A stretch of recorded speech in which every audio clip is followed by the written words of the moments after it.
penso, a partir da sua pergunta, a igreja tem muito a contribuir. Primeiro, a gente viveu, experienciou esse tempo difícil da pandemia. Estamos no pós-pandemia, não tão fácil os tempos em que nós vivemos, ainda aos poucos, né, o país, o mundo tentando se levantar em vários aspectos, o econômico principal, né, mas também a dimensão religiosa da fé foi assim um ponto que afetou muita gente, porque se fechou as igrejas, né? E não se podia sair de casa. Esta era a frase principal: não saia de casa.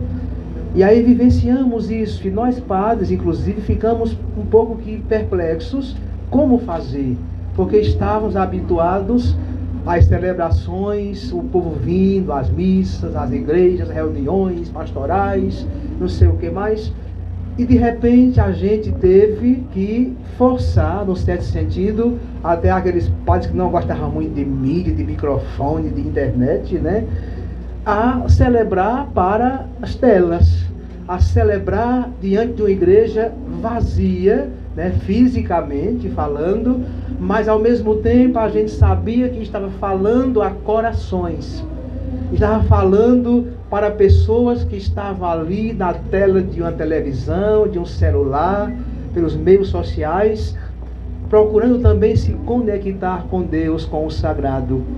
Então a igreja, nesse sentido, avançou bastante. Eu penso que nesse meio da comunicação social, ela melhorou, ela quase que se sentiu obrigada, eu diria, não é, a sair de si mesma para tentar corresponder a esse novo areópago da fé, diante desse novo desafio que ninguém estava preparado para vivenciar.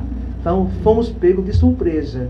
Mas foi uma surpresa, eu ia dizer, boa, não digo isso, eu digo que Deus é Deus e não seria Deus se não tirasse de uma coisa ruim uma coisa boa.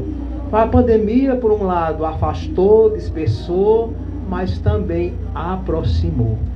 Pessoas que chegam para a gente nas confissões, na direção espiritual também, diz: padre, eu me aproximei mais de Deus dessa pandemia. Padre, eu me aproximei mais da minha família nessa pandemia. Padre, eu não tinha fé, eu era um ateu, eu era um agnóstico. E eu comecei nessa pandemia em casa, assistindo, escutando programas cristãos, católicos, evangélicos. E algo ficou no meu coração. E eu conheço pessoas que dão testemunho hoje de que antes não se diziam cristãos, que se diziam, digamos assim, à toa, né? E hoje se encontraram com Deus. Então, nós também colhemos os frutos, né, desse tempo difícil. Eu acredito que também, graça de Deus, e nesse sentido, a igreja também contribuiu bastante.